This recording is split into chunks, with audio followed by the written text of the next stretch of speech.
turn right. So tingnan natin kung mabubuksan natin to.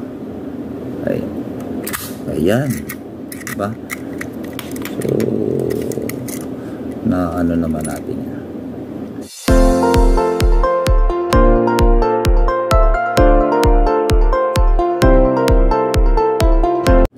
Ayan. Ngayon bumili kasi ako ng ganito master lock na combination. So ang hirap pala, hindi pala to basta-basta na re-reset. So paano natin mabubuksan to? Yun, mahirap pala to. Ayan.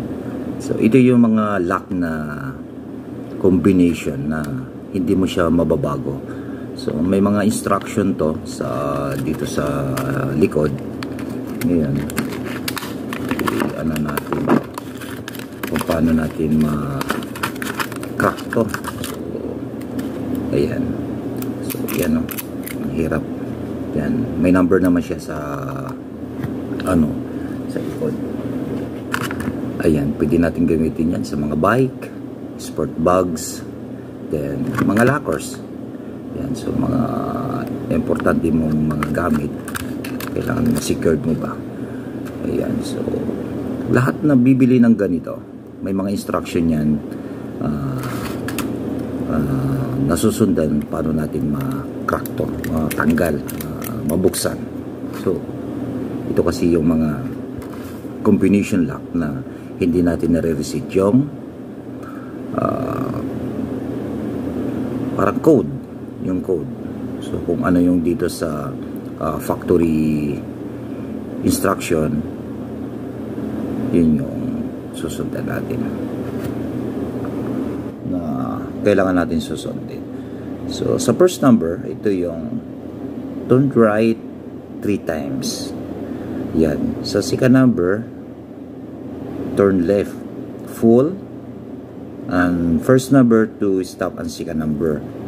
Then the last number is turn right and stop and full shake. Ayan, so i-press mo to yung ano. Ayan, so try natin kung kaya natin.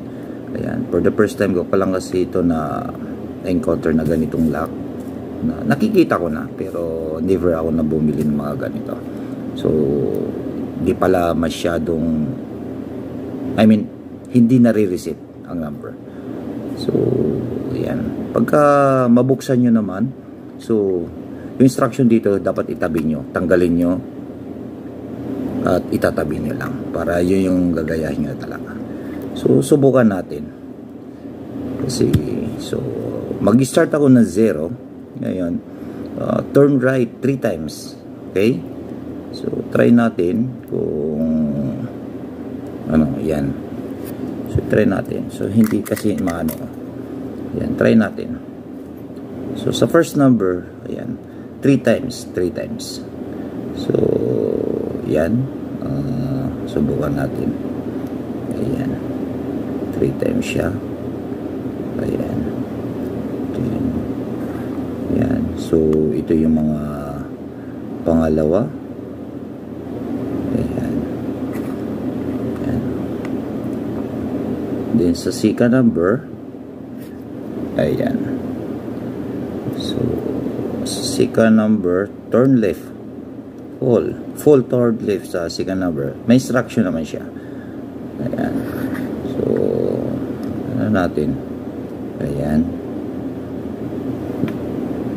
then sa pangatlo nito, turn right. So tingnan natin kung mabubuksan natin to. Ayan, diba? So na ano naman natin yan. Ayan. Ayan. So ngayon pag ibabalik nyo lang. So ngayon pag mabuksan nyo yan, ang instruction dito sa likod, kasi may nakadikit yan, tanggalin nyo yan, i-save nyo. So yun lang, ganun lang kadali. So hindi basta-basta to na natatanggal ng mga masasamang loob. Ayan, medyo ikamahalan siya, pero for safe naman natin sa lahat yan. Diba? Yun lang ang ano natin, natin dyan. Ayan, so thank you for watching everyone. Ayan, salamat, and God bless everyone. Bye bye.